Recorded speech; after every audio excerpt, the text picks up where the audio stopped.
Hello दोस्तों, कैसे हैं आप सब। आई होप आप सब अच्छे होंगे। तो दोस्तों, लास्ट एपिसोड में आपने देखा कि किस तरह मीसम धानी गोट की उस शाम में फंस गई जहां सूरज ढलते ही सिर्फ अंधेरा नहीं उतरता बल्कि कायदे रिवाज और कुछ ऐसे फैसले भी उतर आते हैं जिनसे इंसान चाह कर भी बच नहीं पाता। उसकी मुलाकात खान से हुई। पूरा नाम अयान खान। जहां मीसम ने डर के बावजूद खान की आंखों में भरोसा ढूंढ लिया, वहीं अयान खान एक अलग ही कश्मकश में फंस गया।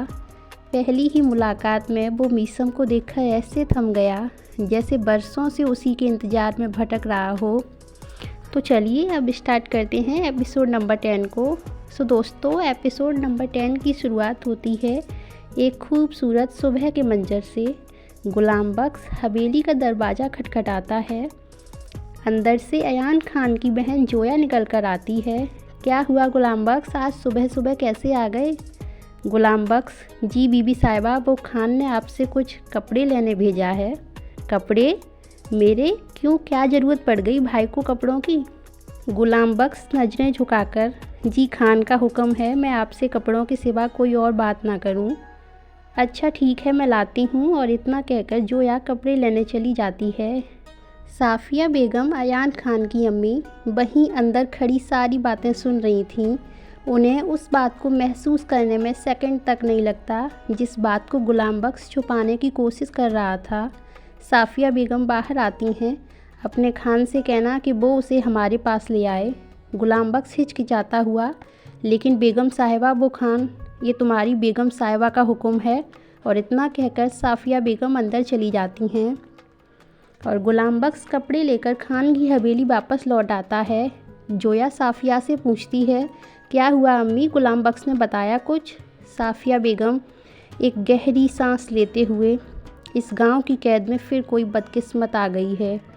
जोया: क्या मतलब है इसका अम्मी, तुम नहीं समझोगी। बस रात का खाना भाई की पसंद का बनाना, वो आएगा आज। जी ठीक है।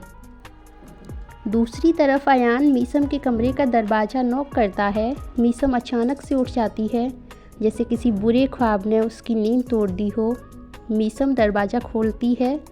सामने अयान को देखकर एक पल के लिए उसके कदम वहीं थम जाते हैं।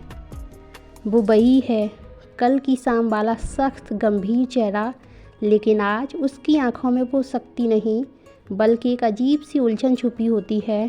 मीसम संभलते हुए धीमी आवाज़ में: जी। अयान कुछ कहने ही वाला होता है, फिर रुक जाता है जैसे शब्दों को खुद से लड़कर चुन रहा हो।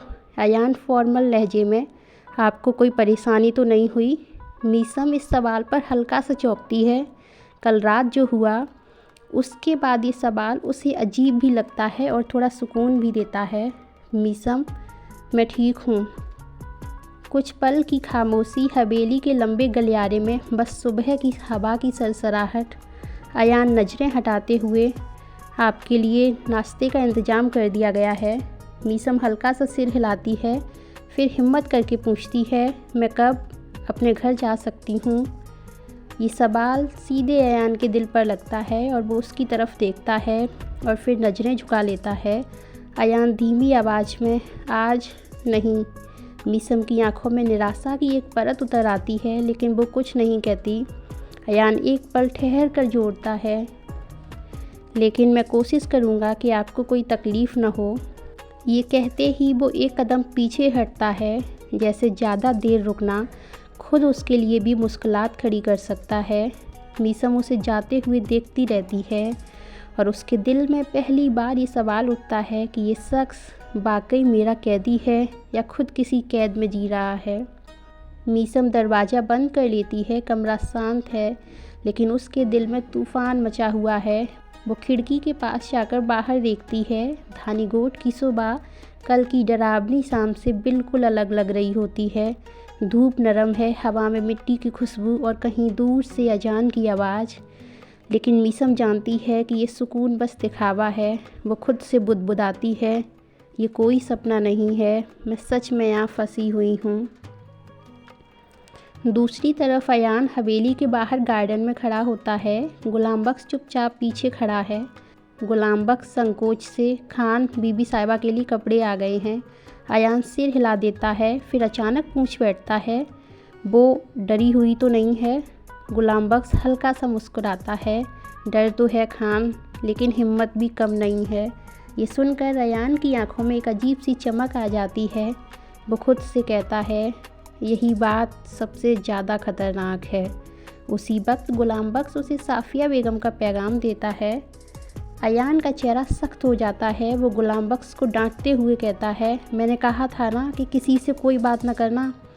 जी मैंने कोई बात नहीं की, बेगम साहिबा खुद ही समझ गई। अयान जानता है अम्मी तक बात पहुंचना किसी कयामत की निशानी है। शाम होते ही अयान मीसम को लेकर अम्मी के सामने खड़ा होता है। साफ़िया बेगम जोया से मीसम को अंदर ले जाने को कहती हैं। साफ़िया बेगम बिना कुछ पूछे अयान से कहती हैं, वो लड़की इज्जतदार घर की है। अयान चौंकता है, आप जानती हैं? साफ़िया बेगम कड़ी आवाज़ में, मैं माँ हूँ अयान, माँ से कुछ नहीं छुपता। थोड़ी देर की खामोशी, फिर वो कहती हैं, तुम उसे उसके घर पहुँचा दो। अयान, अम्मी आप यहाँ के कायदे कानून जानती हैं फिर भी? हाँ अयान, वो लड़की है, वो क्या ही जासूसी करेगी। अरे उसे तो ये तक नहीं पता कि जिस गांव में 6 बजे के बाद रहना उसके लिए कयामत बन सकता है, तो फिर वो कैसे इस गांव को कोई नुकसान पहुंचाएगी। अम्मी अगर मैं उसे जाने दूंगा तो सालों की रिवायत टूट जाएगी। मैं अपने मरहूम अबू से नज़रें मिलाने लायक नहीं रहूँगा। साफ़िया बेगम हुक्म के लहजे में कहते हुए, या तो उसे उसके घर पहुंचाओ या फिर इस कायदे को रिश्ता बना दो। ये चंद अल्फाज अयान के दिल में उतर जाते हैं, जैसे किसी ने उसकी उलझन को नाम दे दिया हो। दूसरी तरफ जोया मीसम से कहती है, तुम घबराओ नहीं, तुम्हें यहाँ कोई परेशानी नहीं होगी। भाई बाहर से सख्त हैं लेकिन दिल के बिल्कुल बुरे नहीं हैं। इस पर मीसम सवाल कर बैठती है, तो फिर वो मुझे जाने क्यों नहीं दे रहे? जोया चुप हो जाती है, क्योंकि कुछ सवाल ऐसे होते हैं जिनके जवाब दिए नहीं जा सकते। तभी हवेली में एक नए इंसान की एंट्री होती है, हमजा, अयान का छोटा भाई।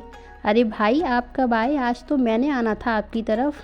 अयान, बस कुछ देरी हुई है। तुम किस सफ़र पर थे? हमजा, कहीं नहीं, बस दोस्तों तक गया था। वैसे माँ बेटा कोई ज़रूरी बात तो नहीं कर रहे जो मैंने डिस्टर्ब कर दिया? साफ़िया बेगम, हाँ घर में नया मेहमान आया है, उसी के बारे में बातें हो रही थीं। और वो मेहमान या तो वापस जाएगा या फिर इस घर का एक अहम हिस्सा बन जाएगा। हमजा, भला ऐसा भी कौन सा मेहमान आया है? साफ़िया बेगम के ये अल्फाज अयान के लिए मरहम की बजाय जख्म को रुदने जैसे लग रहे थे। वो एक कस्मकस से निकल नहीं पाया कि उसकी अम्मी ने उसे एक नई कस्मकस में डाल दिया। अयान आसमान की तरफ देखते हुए धीमे से कहता है, या अल्लाह, या तो मुझे इससे दूर कर दे या मेरे लिए मेरी किस्मत बना दे। तो दोस्तों ये एपिसोड यहीं तक था। आगे अयान और मीसम की ज़िंदगी क्या नया मोड़ लेगी, उसे जानने के लिए जुड़े रहिए डायरेक्ट दिल से के साथ। और इस बार चैनल पर कमेंट करने वालों में हैं जुम्मा हासिम, प्रेमलता गौतम, किंजू, आरती, साजिद, जहीर सहीद, वंदना बहाने। So thank you so much all of you. ऐसे ही अपना प्यार और सपोर्ट बनाए रखें। Thank you.